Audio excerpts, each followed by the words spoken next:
Përshëndetje të gjithëve, ne jemi Trade Castlevania, si çdo javë jam këtu me çunat, me Henrin, me Irdin, të diskutojmë për tregjet financiare, të flasim për stocks, për mallrat, kripto, të mbulojmë dhe pak forex në analizat tona, por si gjithmonë në segmentin e parë të podcastit e nisim me lajmet e eventet kryesore, çfarë ka ndodhur në javën që lan pas, çfarë lajme shpresim në këtë javë që vjen, sepse ka disa lajme të rëndësishme. Si java që lan pas dhe kjo javë që do vi, që do të vendosin me të vërtet animin e tregut, si kjo javë ka qenë pak ta quajmë volatilitet në kripto, por dhe në stocks nuk është se kemi pas një lëvizje të jashtëzakonshme, kemi qenë aty. Me sa duket tregjet e kanë bërë atë lëvizjen e tyre, edhe tani thjesht investitorët presin, por do t'i diskutojmë, kështu që ju ftoj të na ndiqni. Përshëndetje çuna. Përshëndetje Kleo. Po, një javë mund themi më shumë konsolidimi, mërna një zone, pati ca ngjarje me themi të papritura, si diskutimet ose debati midis Trump dhe Elon Muskut, dhe mulojmë këte, po kemi pasur dhe ca statistike që kanë dalur nga Fed, për punësimin që ka qenë shumë interesante, që kanë krijuar këtë paqëndrueshmërinë në treg. Një ka ulur tregun, një ka rritur tregun, dhe pastaj ka pasur këtë le të themi balancim të javës. Jordi, do një mendim nga ana jote për lajmet? Jo, ishte një javë që ne prisnim me shumë interes. Ne thamë edhe javën e kaluar që popullsia është ajo që po fokusohemi ne, atë që ka përpau që në dhjetor, e kemi mbajtur në vështrim gjatë gjithë kohës. Të martën kishim datat e papunësisë që dolën goxha më të larta se ç'priteshin, sepse priteshin të 220 dhe dolën diku të 246. 246.000 domethënë, por që njerëzit vendve që nuk ishin parashikuar domethënë më shumë. Kjo solli një ulje të tregut, euforik, kishte të martë dhe të mërkurën. Pastaj kishim debatin midis për faturën The Great Big Bill, që do të kaloj Trumpi në Senat. Dhe kjo ka sjellë një përçarje në Amerikë për këtë faturë, sepse nga një anë shton shpenzimet, ul taksat, që do thotë rritë borxhin e Amerikës, që po bëhet në nivele ndoshta të pa me nëndueshme, kjo është pak të frika e Elon Muskut. Edhe kjo solli gjithashtu një ulje në treg. Edhe më pas kishim atë luftën e ftohtë midis Trump dhe Musk, që degradohej pastaj në fund të javës në akuza personale për Epstein Files, për që do i priste Teslas fondet, do presin çdo kontratë me kompanitë e Elon Muskut, Trumpi. Kështu që kjo kishte një ulje goxha të madhe te Tesla. Unë e thash në Discord, që të hanën, që pasi për atë largimin e Muskut nga shtëpia e bardhë të premten e kaluar më duket të shtunën, mund të kemi një ulje të Teslas, edhe ajo ndodhi këtë javë, megjithëse për shkaqe të tjera, po që kishte filluar që të hanë të martën, ajo ulja nga 350. Edhe vajti deri te 260, $100 pothuajse për një javë. Jo, pastaj kishim të premten që kishim non-payroll data, pak a shumë që kjo tregon që ata që në punë, vazhdojnë të qëndrojnë në punë, edhe pagesa vazhdojnë, kështu që kjo u prit shumë mirë nga tregu. Por kishim edhe deklarata të kompanive të mëdha që thoshin të Google-it, përsa pash një intervistë, që thoshte që është përpothuese e pamundur për new entry level jobs të marrin të ri nga shkolla, sepse AI po bën punën e tyre shumë herë më mirë, edhe duhet të jenë veçanërisht special për të marrë punë. Kështu që është kjo frika paniku për studentët, për loans, se do i shlyejnë, sepse ajo është barra kryesore e tyre, që të marrin nga $200,000, $300,000 loan, që do shkon 500,000, 600,000 për paguar mbrapsht pas përfundimet të shkollës. Kështu që pak a shumë to kishim edhe unemployment rate, që doni 4.2%, siç priteshe. Edhe kjo i dha atë shtysën tregut, të vazhdojë të projektet. Po që ka duhet ajo zona 6.000 që kemi diskutuar, nuk është se ka thyer akoma, po një vrut tamam. Këto ishte pak a shumë të javës. Po ishte Atë me Elon Musk dhe Trump nuk besoj që e parashikoshim në fare. Ose askush nuk e parashikonte, le të themi, debati që do krijosh edhe rënjë që do krijonte jo vetëm te kripto, te Bitcoin dhe disa kripto të tjera, por dhe uljen te tech stocks. Unë kisha në portfolion tim disa tech stocks që do t'i shisja me në asaj periudhë që po bëshin debatet. Atë ditë dolën dhe këto jobless claims, që dolën shumë të ulta.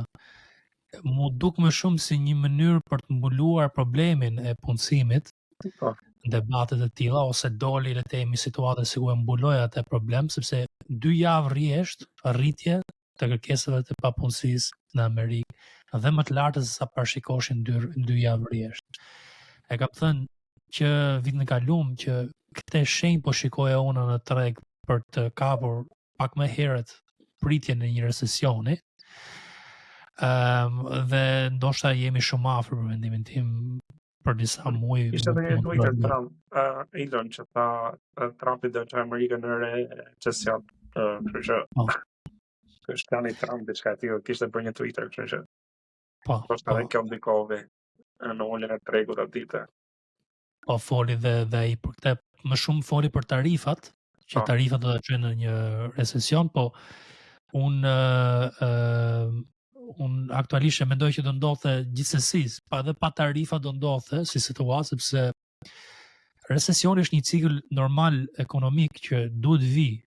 Nuk është diçka që s'do vi asnjëherë, dhe situata e Bankës Qendrore Amerikane duket shumë qartë që nuk mund të bëjë dot asnjë lloj lëvizje në normat e interesit, sepse ka një situatë që punësimi është okay, po inflacioni është i lartë mbi atë nivel që kërkojnë ato.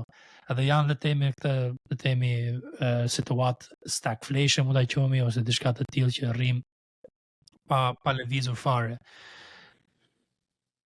Jo vetëm që patëm ulje të normat ulje të punësimit ose kërkesat e papunësisë, që patëm atë rritjen, kemi pasur dhe non-farm payrolls që kanë dalur mirë. Tani po shikojmë tani ca data që janë jo të në korrelacion bashkë.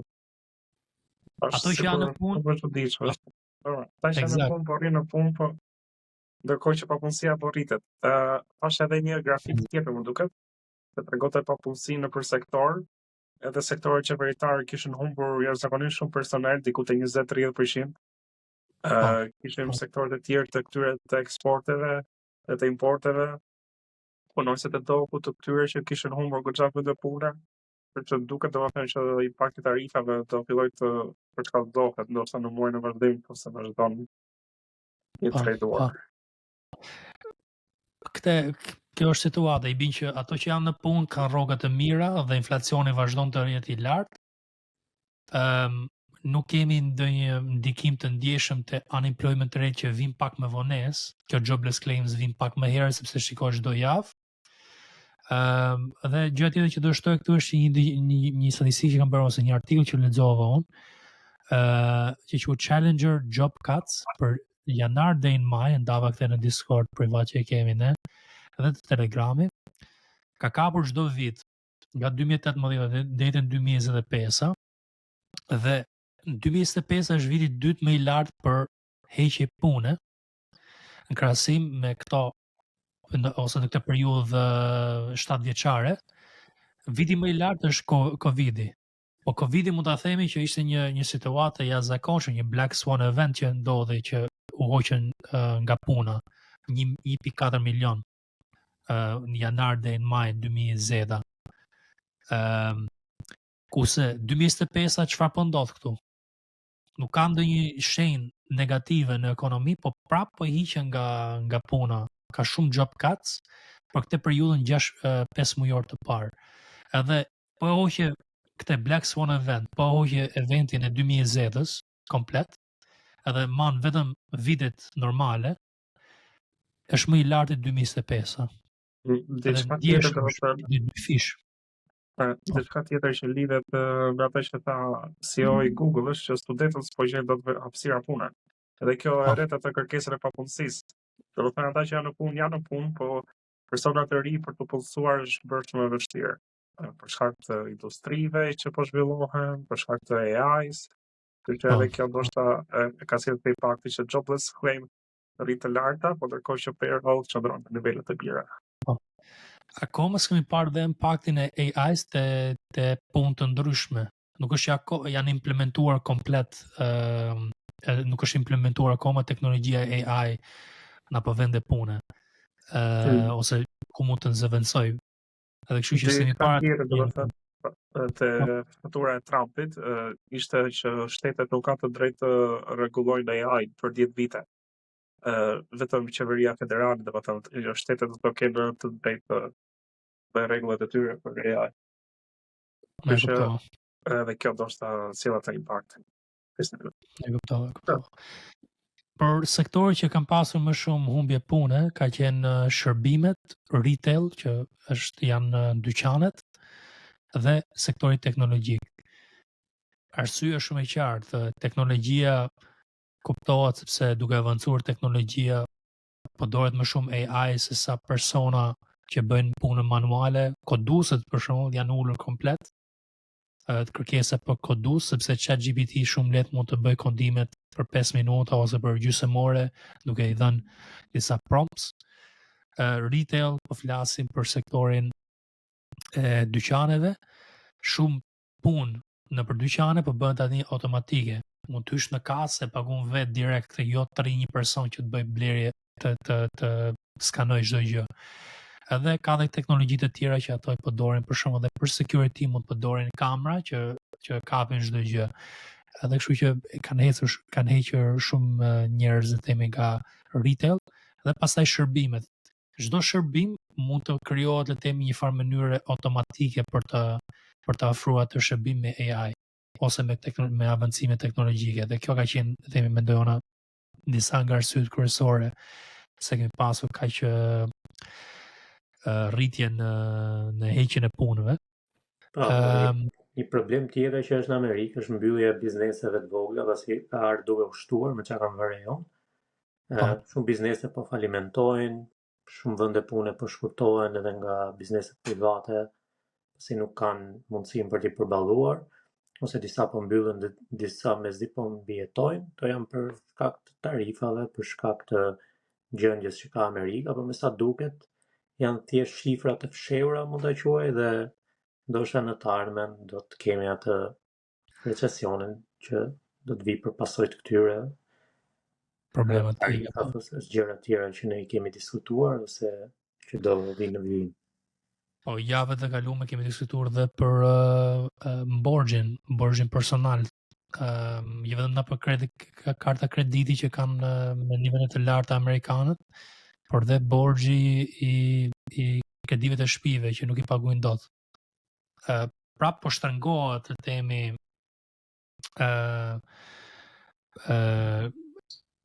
po shtrëngohen njerëzit, nuk kanë të ardhurat mjaftueshme që të mbulojnë. Edhe duket po thoja që Trump po bën duket si lojë gjithë kjo që po bën me Elon Musk, si lojë kjo që do të zvendësoj Jerome Powell, do të vendosë dikë tjetër. Jo po duhet uli normat e interesit, jo po duhet bëj këtë, do të bëj atë. Po. Janë gjëra që nuk i ka presidenti në dorë, domethënë për t'i bërë. Thjesht kjo bëhet për të friksuar ose për të mbuluar këto përçuar ose të krijuar një ambient të pasigurt për investitorët. Kjo është pak a shumë çfarë përshikoj unë tani me çdo gjë që ka bërë Trumpi këto 5 muaj tani, 5 muaj të para, ka qenë trending. Po. Dhe po ta shikosh ka qenë shumë viti vështirë sepse ka qenë çdo gjë e bazuar tek Trump. Çfarë do ndodh me tregun nuk ka më as analiza fundamentals, as teknike. Po, problemi ka qenë. Domethënë chartet duken shumë okay, mund të futesh një lajm. Po, mas 2-3 ditësh të shkatëron komplet. Për shembull, Tesla ishte shumë mirë dhe unë isha i pozicionuar në Tesla. Unë kam qenë $200 që e kisha blerë dhe kisha shitur te ajo 230, nuk e di sa ishte çmimi. Edhe e ribleva 2 ditë përpara ngjarjes me Elon Musk dhe isha i detyruar ta shisja me pak humbje, të jepja pak nga profitet nga botëmi ose nga ajo 280 që kisha blerë ona, deri në nivelin tjetër që kisha shitur. Po dukesh shumë mirë në grafik, dukesh shumë rregull. Tjetër që dohet flisja unë ishte për pjesa ka që na ditë që e diskutuam bashkë, po thonim ta shesin ose ta shesin. po. Unë mendoja që do ta thash do gjej suport pak më poshtë edhe çmimi do vazhdoj për lart, por me sa duket kjo që ndodhi me Trump e uli shumë tregun, por Komplet, ishte po. shitje në kohën e duhur, besoj. Po, çdo gjë edhe pak humbje, le të themi të menaxhuar pranove në treg, sepse s'ke ç'a të bësh.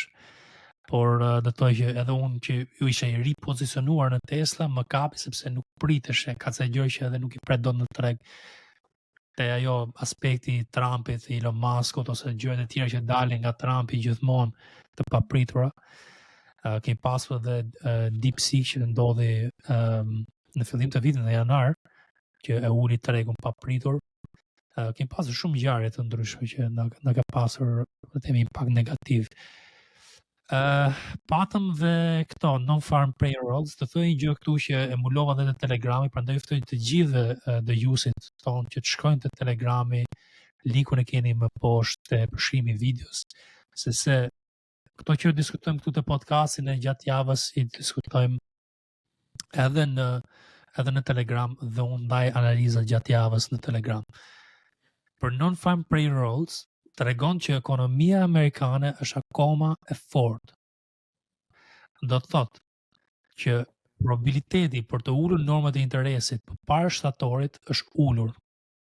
Prisnim një ulje të normat e interesit në qershor, probabiliteti tani është bërë më i ulët që do ulet përpara shtatorit normat e interesit. Tu qenë temi që punësimi është i mirë, nuk besoj që Banka Qendrore Amerikane do bëjë këtë ulje.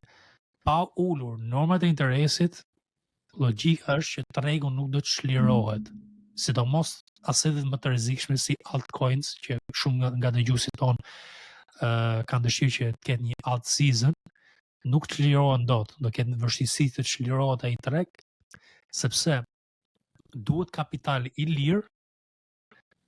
Edhe 2020 ishte një shembull, 2021 sepse ishin interesat 0%, duhet një kapital i lirë dhe një treg i sigurt njëkohësisht që të ketë këtë le të themi çlirim, ose duhet të printohet më shumë dollar në treg që të krijohet le të themi një kërkesë artificiale, sepse çdo gjë që rritet pak a shumë rritet artificiale, S&P 500 ku bën 10%, ti nuk e bër asnjë gjë, vetëm ke mbuluar veten tande, nuk e marrë parat në S&P 500, nuk e bër 10%. 10% që është thjesht inflacioni. Edhe inflacion që është zyrtar, jo aktual, sepse inflacioni aktual mund të jetë shumë më i lartë.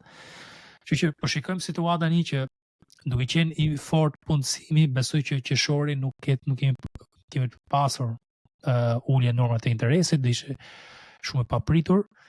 Në datën 18 do kemi vendimin e Bankës Qendrore Amerikane për normat e interesit, aty do shikojmë se çfarë do ndodhi. Po para asaj kemi inflacionin që do dali javën tjetër të mërkurën, datën 11 do dali niveli inflacionit. Ideja këtu është që sa më i ulët të dali inflacioni, sa më i mirë do jetë për Bankën Qendrore që të bëjë një ulje të normat e interesit, por parashikimi është që do dali të 2.5%, ku muajin e kaluar ka qenë 2.3, do dali pak më i lartë. Ndoshta do filloj që ndihet ai impakti i tarifave dhe pritet më i lartë. Po doli më i lartë se sa 2.5%, do kemi rënje në treg të thellë të mërkurën këtë javë. Të hënën po fliti që nuk e di zyrtarisht është bërë akoma apo jo, po fliti që Trumpi do takoj pjesëtarët e Kinës, presidenti ose disa anëtarë të tjerë të Kinës, ndoshta jo presidentin, për të diskutuar këtë punë e tarifave kundër Kinës ose kundër njëri tjetrit. Edhe kjo mund të le të themi çlirojë tregun ndoshta që të ikë pak më lart. Kemi S&P 500 që po trokit të 6.000-shja për të thyrë atë all time high ose për shkurt të 6.100 dhe më lart. Dhe pastaj kemi dhe inflacionin që do të shikojmë me kujdes të mërkurën, sepse po doli pak më i lartë nga tarifat, tregu mund të ketë një rritje të hënën, pastaj një shitje të madhe. Edhe kjo mund të korrespondoj perfekte me parashikimin që ke dhënë ti Kleo, që më ke thënë që mund të bëhet një bearish divergence në S&P 500. Edhe bearish divergence bëhet më i mirë ku kemi një shpërthim final, le të themi një rritje finale në treg që mund vi të hënën dhe pastaj të mërkurën. Ajo quhet si një rritje pa vrull, mund të themi, një rritje pa fuqi, është thjesht një rritje dhe kush fiton. Pastaj vjen ajo ulja që ajo mund vi 2-3 ditë dhe pastaj mund shpërthej prapë për lart, por gjithsesi një ulje në S&P 500 do të sillte edhe ulje në kripto ose në tregjet e tjera. Po. Unë po mendoj ta lë me kaq, kishte ndonjë gjë për kripto nga ana jote për të diskutuar ose një gjë tjetër për tregjet e tjera si floriri, dollari, këto apo ti mund do t'i diskutojmë tek analiza teknike pas Bitcoin, i cili ka për të ulje nga 107 ku ishte tek 100.000, 100K. Ne kemi kapur atë shortin 105 deri në 100. U prisja një ulje pak më të fortë, por nuk ka ardhur, ndoshta vjen këtë javë me lajme që do dalin. Por edhe tek ky çmim është okay, por do ta diskutojmë. Po. Një pyetje te kjo pjesa do të thoya që do të mendoni apo bleni institucionet në këtë çmim apo do shesin institucionet në këtë çmim, sepse ku ka pasur këtë lloj rritje tregu nga prilli, fillimi i prillit deri në fund të majit, diku te 20% në S&P 500 nga bottom, edhe më duket diku te 30-40% se di mirë për Bitcoinin, dhe ishte 100% Ethereum që u rrit nga 1400 deri në 2800, ku ka pasur këto rritje, apo e blenë institucionet tu, apo duan që ta ulin pak ose ta blejnë më lirë dhe pastaj të shojnë më lart tregun. Logjika çon te opsioni 2 që duhet bëhet një ulje. Kjo është logjika, po patjetër mund të shkojë më lart tregu, po ju kanë një afuri të madhe ose ndonjë ngjarje si tarifat. Por ne që jemi retail trader do të jemi shumë të kujdesshëm, sepse shumica nuk din të dalin, edhe unë kam qenë shumë, le të themi, i shpejt me daljet këtë periudhë për të prezervuar profitin që kam krijuar këto 5 muaj. Okej, tani do fillojmë me analizën teknikale të Bitcoinit, Ethereum dhe kriptos. Pastaj do flasim për të tjera. Tani do fillojmë me segmentin e analizës teknikale të kriptos, do flasim për Bitcoin, Ethereum, dhe pastaj do mulojmë dhe ndoshta një altcoin tjetër.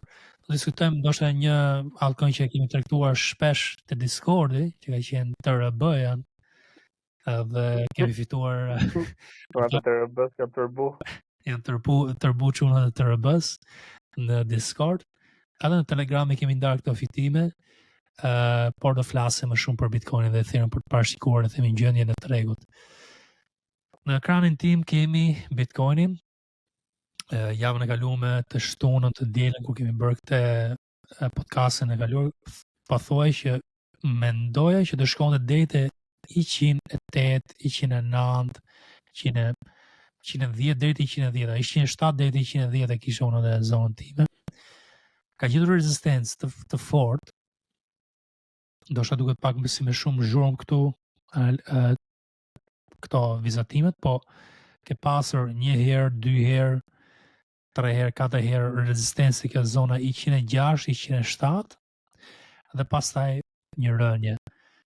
Unë kam trajtuar short nga 105 deri te 100 me ide që të shkonte aty, kam ndarë te Telegrami këtë, edhe pastaj është thithur direkt çmimi. Kjo thithje nuk më është dukur e natyrshme. Edhe aktualisht tani jemi një zonë shumë të paqartë, ku unë shikoj që volatiliteti mund të vazhdojë akoma, kjo volatilitet tani edhe të konsolidohet prap afër 100-s. Se te 100 ka ardhur këtu, mund të rikonsolidohet tani. Ka bërë rritjen. Se unë prisja pak më ngadalë këtë lëvizjen deri te 100, bën rritjen, të bëjnë ndonjë ulje tjetër, ndoshta te 100 ose pak më thellë, edhe pastaj mund të filloj cikli për lart. Ky tregtimi akoma është le të themi i mundshëm për ne që të tregtojmë. Kemi mundësi akoma që të tregtojmë këtë nga kjo zona 104.8, 105, të hymë short, me ide që të kapi 94 që të ishte një ulje pak më thellë në treg, për që kemi ca situata që nuk na pëlqejnë. Kemi dhe RSI këtu që është zona mezit dhe po e thu prapë këtë 50-shin, probabiliteti është më i lartë që të shkojmë këtu te 30-a. Dhe kjo e tërheq tregun më thellë se sa 100 mendoj. Po të paktën 100 mund ta rikapim. Kjo gjendja e RSI-s po që merr një harkim për poshtë dhe pastaj thyet 50 dhe shkon deri te oversold. Këtu do të pëlqeshin shumë tregtar, jo vetëm ato që janë në fat mesë, më fat gjatë si puna ime, por dhe ato që janë day traders do ta pëlqejnë shumë te kjo zona, shumë e shitur një ditore. Edhe mund të korrespondoj me të tregtimin e dy që unë kam të përgatitur këtu. Kemi mundësinë tjetër që unë po i që ma jep strategjia konfirmimet të plota, që akoma s'mi ka dhënë. Kemi tregtimin që mund të hapim një tregtim long në thyet e kësaj zone 106 për të remark të zonë dhe shkëm këtu lartë. Unë personalisht panoj më shumë të shorti ose të një farë konsolidimi akoma, po parë se të merret ky vendim për një long. Këto janë, le të themi, kjo është analiza ime dhe çfarë po shikoj unë, sepse jemi në zonë tani volatiliteti dhe kuptohet që pak a shumë jemi te 50-50, nuk i di akoma animi afat mesa. Dhe si tregtar afat mesa mu shikoj çdo skenar dhe mundohem tani që të përgatitem ku janë zonat, ku janë çmimet për të thyer, që të marr vendimet për të rrezikuar kapitalin tim. Kleon, do një gjë për shtu këtu? Po, shikojmë, unë mendoj që kripto këtë javë që vjen do ndikohen edhe nga lajmet ekonomike. Qofse dhënat e inflacionit dalin mirë, atëherë do të kemi atë shpërthimin, edhe kripto do të ketë kjo vazhdimësi le ta quajmë te Bitcoini, por nuk e shikoj, nuk e shikoj ndonjë për të bazuar tek analiza teknike më shumë se te fundamentals. Do të jenë tarifat, lajmi Trump me takimin që do të bëjë me Kinën për tarifat, do të jenë ato që ndoshta do ta ngrejnë ose do ta ulin tregun, pashtu kemi edhe dhënat e inflacionit. Por në analizë teknike duket si një suport tek ajo zona e 100.000 edhe pastaj një vazhdimsi ndoshta te 110, 115. Po. Kështu e shikoj. Atë po shikoj edhe unë. Po, atë po shikoj edhe unë që ndoshta mund të bëj një retestim ose një farë higher low, jo te 100, po ndoshta 101, 102 dhe pastaj të marrë këtë rrugën për lart. Por vështirë për mendimin tim që thy direkt këtu mbi 106. Du të ketë një arsye të fortë dhe prandaj unë kam edhe këtë zonë këtu 94, 93 që mund të korrespondoj me atë zonë që thotë i erdhi me një farë overextension te 90, ka qenë këtu 90, 92, 93. Kjo ishte një zonë që edhe 50% të lëvizjes të prillit hahet. Edhe aty është me themi një ulje, një discount mund ta quajmë, me potencial që edhe po kapëm vetëm all time high, marrim një raport 1.7 nga kjo zonë. Okej, kemi dhe Ethereum tani, Bitcoin e mulun, është një zonë pak e pavendosur, prandaj ju sugjeroj që të shkoni te Telegrami sepse aty do merrni dhe analiza gjatë javës me parashikimet tona dhe mendimet tona për Bitcoinin dhe Ethereum. Keni mundësi që na bëni dhe pyetje. Ethereum më duket më shumë sikur po konsolidohet. Dhe ka qenë i qëndrueshëm mund të qenë ndoshta faktori i BlackRock që thuhet që e ka bler, kështu po thuhet nëpër media sociale, nuk e di sa i saktë është lajmi që ka dalë. Po thuaj që po blihet te këto zona Ethereum, po shitet Bitcoini dhe po blen Ethereum në këtë zonë. Unë nuk shikoj ndonjë konsolidim të fortë tani, sepse konsolidimi im i fortë do ishte të mbante këtë vizën e trendit që e thyu të njëjtën. Shikon, kjo do ta kisha mbajtur për mendimin tim, që të bësh më i shtrëngum çmimi dhe pastaj të thynte për lart. Nuk e ka mbajtur dhe tani e ka bërë rezistencë këtë vizën e trendit. Rezistencë tani dhe potenciali është që mund të shkojë pak më thellë deri te 2300 ose 2000 dhe të ringjallet Ethereum. Kjo do ishte më pëlqyeshme për mendimin tim, dhe jo vetëm nga institucione, por edhe nga investitorë të tjerë që mund të krijojnë atë themi ofrim blerje prap. Që po thoshte edhe Irdi për Bitcoin që mund të shkojmë deri te 90 ca, dhe aty do ishte më dëshirueshme. Për shembull, ne kemi bler të 1600. Unë, Cleo dhe Discordi kemi bler të 1600. Pastaj kam riakumulu këtu te 1800 me idenë që shkoshim deri te 2500 ose 3000. E kemi shitur te 2500 dhe kjo ka qenë situata jonë me Ethereum. Atë që thu ti, atë anën psikologjike që diskuton Irdi. Unë do shikoja dhe thyrjen e RSI-s të një ditori në 50 prap, këtu ka qenë si farë testimi për një thyrje totale këtu, prap si Bitcoini do krijonte një shitje më të madhe deri te zona 30 të RSI dhe aty do riakumuloheshe Ethereum. Edhe visin do diskutojmë tani. Cleo, për Ethereum ke ndonjë mendim nga ana jote? Si pëlqen Ethereum se po reziston pak më shumë nga ulja dhe nga luhatjet e tregut gjatë kësaj jave, nuk ka pas një lëvizje për short shumë të madhe, se zakonisht kur binte Bitcoin, Ethereum ishte dyfishja e saj. Por ndoshta kjo do të tregoj që Ethereum është më stabil, më i fuqishëm këto kohë dhe mund të sjellë, nëse do kemi një rritje, mund të sjellë altcoins të kenë një uptrend tjetër, por më duket edhe pak si e vështirë, sepse po t'i shikojmë altcoins kanë kapa të çmimin e trendit që filloi para një muaji gjys 2 muajsh, ka rënë prapa në çmim, edhe është pak si e vështirë që të ringjallen përsëri.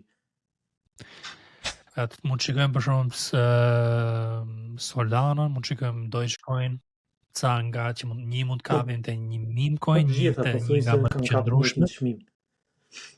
Edhe ja ku shikon që ka hangur 50% të vlerës, edhe është te kjo zonë, tani po hiqë bin Ethereum dhe Bitcoini pak më thellë, e rihan gjithë këtë lëvizje dhe shkon në bën atë double bottom që kam thënë unë, jo vetëm te Telegram por edhe këtu, që mund të bëjnë altcoins double bottom gjatë kohës që Bitcoin dhe Ethereum bën një higher low, një çmim, le të themi që kanë vetëm 50% të lëvizjes, kurse altcoins bën një double bottom. Ja Solana është rrugës për atë double bottom, ose te zona që ka qenë optimale për ta blerë që i kam blerë unë.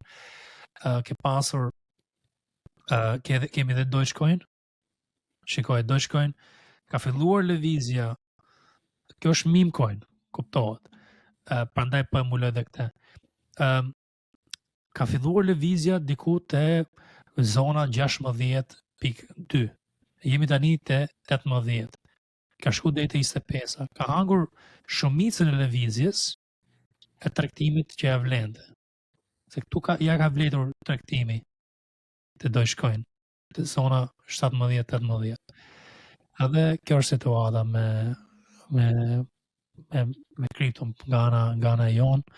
Ne do mundohemi që të parashikojmë situatën çdo ditë në Telegram. A ja vlen flasim për TRB-n, Cleo? Mania e TRB-s që është krijuar në Discord. Bërë si trend. E fillova unë këtë maninë të RB-s, sepse shikoj çfarë ka krijuar në vitin e kaluar. Kishte një mundësi shumë të mirë për të tregtuar që ishte kjo lëvizja, më duket e kishim ku e kishim ne.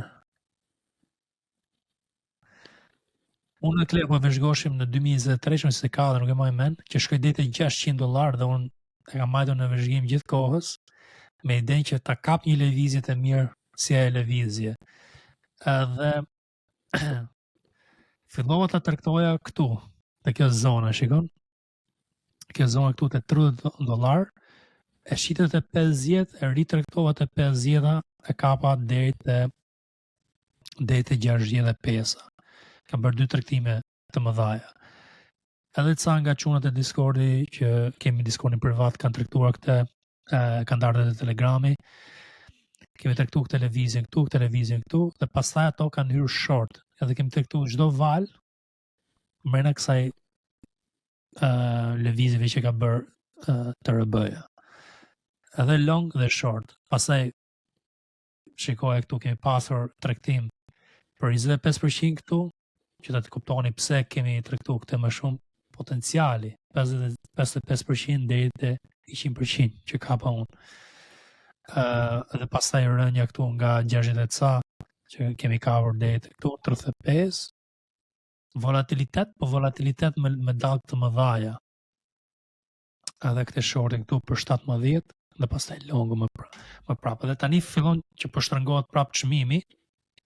Edhe ndoshta bëhet më i pëlqyeshëm për një tregtim pak më afat mesëm, pra, që mund të hyj unë. Se unë s'kam hyrë në këto 2 momente e fundit në volatilitetin, se rri me strikt strategjia ime, që ka qenë kjo lëvizja e parë. Do një gjë tjetër për të diskutuar te kripto? Pleo? Këto janë kriptot. Jo, okay. Okej, atëherë i hym flasim për tregjet aksioneve, flasim për S&P 500, Nasdaq. Do ta ndaj tani S&P 500 këtu me ju. Okej, ja ku e kemi. Ka vazhduar këtë trendin për lart, kemi pasur në temi një slow rritje graduale të fortë që tregon që akoma është i fortë. Tregu unë prisja një dip, them drejtën, këtë javë, nuk ndodhi. Edhe pse ndodhin lajme negative me Trumpin dhe me Elon Musk, nuk ndodhi. Po vazhdon këtë rritjen. Edhe me sa duket, me sa po shikoj una, mund bëhet kjo bearish divergence, një overextension deri te 2300. Por ja kam pak frikën VIX-it që do mule pak më vonë. Që mund shkojmë deri këtu, 6300 këtu.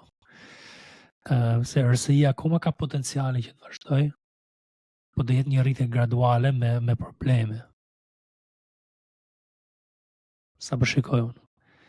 Se do të kapi këto zonat që kapi historikisht. Kemi edhe këto zonat e tjera këtu. Që kap pak më parë se bëhet shumë overbought. Këto të 60 për shkak. RSI që jemi tani. Po këto dipet ka këtu nuk janë dipe që shitet shumë, mund të jenë dipe të vogla, sa për të riakumulu. Që zonë që jemi ne tani. Prandaj ka qenë riakumulim kjo. Unë pash edhe software, të sektorin e softwares që semiconductor pati ulje për software për jo aq shumë, dhe një farë ringjallje ose një rritje aty. Nasdaq tregon këtë gjë, sepse Nasdaq u përfshi më shumë teknologjinë. Shikon që edhe dipin e ka parë pak më të ulët dhe rritjen e ka bërë pak më të lartë se sa S&P 500 dhe vazhdon tani që mund të kapi këtë all time high te 22.000. Ku kemi 22.000 sakto. 22.200, 300. Po është ajo që a thosh, kam diskutuar me Cleo që kemi bearish divergence që mund të krijohet tani. Po që nuk vazhdon. më lartë. E bi që mund të kapi 22.000, për RSI dhe jetë dobët. Mund të jetë kjo situata. Russell 2000 që unë po pres për një rritje ka filluar të rritje dhe po të regon të një fuqi. Kjo mund të ketë një farë potenciali dhe zakonisht ndodh kjo që kemi një rritje të small caps finale dhe pastaj ulje tregu. Kjo është situata që jemi tani, që mund të ketë një rritje të small caps finale, shitet dhe ulet gjithë tregu bashkë. VIX është frika që ka diskutuar dhe Jërdi dhe unë për disa javë tani, po këtë javë ndoshta mund të jetë një javë vendimtare për volatilitetin në treg, sepse po kap të zonat shumë të ulta dhe të RSI-a gjithmonë ku kap të zona bëhet një rritje tani. Mund të shkoj edhe më thellë, po shkoj më thellë, shkojmë në all time highs prap. Për mendimin tim duhet bëj një rritje. Okej, kaq po e lej me tregun e aksioneve. Aksione individuale ne i mulojmë te Telegrami, prandaj ftoj që të bëni pjesë dhe flasim aty për ca aksione që ne blejmë. Flasim tani për Forexin, do mulojmë dollarin, do mulojmë floririn dhe ndoshta ndonjë treg tjetër si koreani ose kinezi për situatën se si është. Fillojmë mirë me dollarin, gjendja e dollarit. Dollari më duhet sikur do ketë një rritje. Kjo mund të korrespondojë me atë uljen e aksioneve, që mund vijë edhe uljen e tregjeve të tjera. Po shikoni këtu që dollari po bën një farë konsolidimi, edhe unë parashikoj një farë rritje deri te 103, 102. Vazhdoj të jem me atë mendim që mund vazhdoj një rritje. Dhe tani të shikojmë dollarin, të shikojmë floririn. Flori ka qenë një zonë konsolidimi mirë për të tregtuar për day trader dhe për scalper. Pati këtë ulje të premten dhe ndoshta mund të kemi jemi një situatë që a do gjej supportin ose mund të ulet dhe floriri gjatë kohë që ulet gjithë tregu. Se edhe kjo ndodh, nuk është gjithmonë që floriri rritet kur ulet tregu. Mund të ndodhen dhe të dy të ulen njëkohësisht. Po është për të parë. Fakti që floriri tregon shenjë që mund të ulet, do të jemi edhe të gatshëm që të kapim ndonjë lëvizje tas edhe më le të themi të rrezikshme si small caps, kriptot dhe të aksionet. Por do të shikojmë se edhe ulja ka qenë le të themi e lidhur pak a shumë me tregun. Shikojmë se si do eci. Kjo ulja këtu që ishte kur ishte patëm një ulje në shkurt. Shikon, kjo ulje në shkurt ishte ulje gjithë tregut njëkohësisht. Tani nuk do ketë ulje ekstreme floriri, por mund të ketë ulje në gjithsesi. Ndonjë tjetër për të parë këtu? Shikojmë ndoshta US oil. Po nafta ishte diçka që unë prisja një rritje deri te 60 dhe ose 75 më duket ose 70. Shikojmë tani.